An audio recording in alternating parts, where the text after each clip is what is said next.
Hello guys, তো TikTok অ্যাকাউন্টের user নেমের পাশেই একটা অপশন দেখতে পাচ্ছেন যেটা নতুন অ্যাড করা হয়েছে।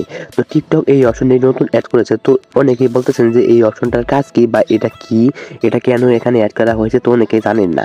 তো এই অপশনটির ভিতরে যদি আমরা ক্লিক করি, তো আমি আপনাদের দেখাই। তো এই অপশনটির কথাই আমি বলছি, যে দেখাচ্ছি আমি।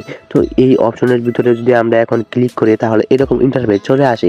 আসলে এটি হচ্ছে টিকটক অ্যাকাউন্টের কিউ&এ অপশন। এটা হচ্ছে কিউ&এ, টিকটক অ্যাকাউন্টের কিউ&এ। তো এই অপশনটি কিন্তু টিকটকে নতুন অ্যাড করা হচ্ছে। যাদের এই অপশনটি আসবে না, তো তারা প্লে স্টোর থেকে টিকটক অ্যাপসটাকে আপডেট করে নেবেন। টিকটক অ্যাপসটাকে আপডেট করে নিলে কিন্তু আপনাদের ওখানে কিন্তু এইরকম কিউ&এ কিন্তু চলে আসবে। তো কিউ&এ আপডেট করে নেবেন। নেওয়ার পর আমি নতুন একটা জিনিস দেখাই এখানে। তো এখানে যে ব্যাকগ্রাউন্ডে দেখতে পাচ্ছেন, এখানে ক্লিক করে যদি আপনি যদি স্লাইড করেন তাহলে কিন্তু এরকম ব্যাকগ্রাউন্ডে কিন্তু চেঞ্জ হয়ে যাবে, অটোমেটিকলি কিন্তু ব্যাকগ্রাউন্ড চেঞ্জ হয়ে যাবে। তো এটা কিন্তু খুব ভালো, মানে খুব ভালো লাগে দেখতে। তো এই অপশনে কিন্তু খুব ভালো লাগে দেখতে। তো এই কিউআর কোডের কাজও কি আমি সবকিছু দেখিয়ে দেবো। তো কিউআর কোডের এই যে দেখতে পাচ্ছেন এখানে অনেকগুলো আছে, তো ইউজার নেম। তো এটাই হচ্ছে কিউ&এ অপশন। তো এই অপশনটি না আসলে আপনি গুগল প্লে স্টোর থেকে আপনার টিকটক অ্যাপসটাকে আপডেট করে নেবেন, তাহলে অবশ্যই আপনাদের ওখানে এরকমও কিউ&এ আপনার প্রোফাইলের পাশে চলে আসবে। তো এখানে দেখতে পাচ্ছেন নিচে অনেকগুলো অপশন আছে।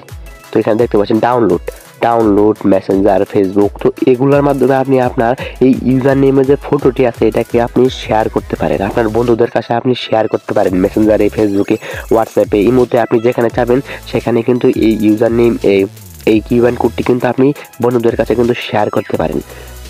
তো এই কেয়ার কোডের মাধ্যমে কিন্তু এখন কিন্তু অনেক উপকার হচ্ছে আপনাদের। তো নিচে একটা অপশন দেখতে পাচ্ছেন ডাউনলোড। এই ডাউনলোডে ক্লিক করলে কিন্তু এই ফটোটি কিন্তু আপনার গ্যালারিতে কিন্তু চলে যাবে।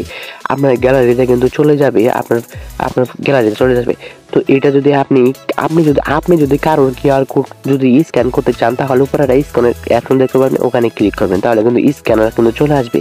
তো এখান থেকে আপনি যদি চান যে গ্যালারি থেকে আপনি কোনো ফটো এখানে দিবেন বা গ্যালারি থেকে কোনো কিউআর কোড দিবেন, তাহলে উপরে অ্যালবাম দেখতে পারবেন।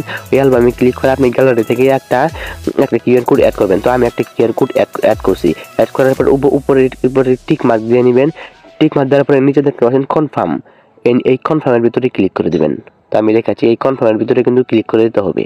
তো এই কনফার্মের ভিতরে ক্লিক করলে কিন্তু আপনি দেখতে পাচ্ছেন যে আমার যে কিউআর কোডটা দিয়েছিলাম, তো সেই প্রোফাইলে কিন্তু আমি চলে এসেছি। তো এই অ্যাকাউন্টের কিউআর কোড আমি দিয়েছিলাম, তো এই অ্যাকাউন্টে কিন্তু চলে আসছে। তো এখন কিন্তু ইউজার নেম না, ওই কিউআর কোড দিয়ে কিন্তু যে কোনো টিকটকের আইডি কিন্তু সার্চ করা যাবে। ওই কিউআর কোড দিয়ে যে কোনো অ্যাকাউন্ট সার্চ করা যাবে। তো এই অপশনটি আরেক জায়গায় পাবেন, উপরে থ্রি ডটে ক্লিক করে নিচে দেখতে পাবেন অনেকগুলো অপশন। তো এর মধ্যে মাই কিউআর কোড অপশনটা কিন্তু এখানে দেখতে পাবেন। তো কিউআর কোড কিন্তু দুই জায়গায় রয়েছে, তো সেম অপশনে কিন্তু দুই জায়গায় অ্যাড করা হয়েছে। উপরে থ্রি ডটে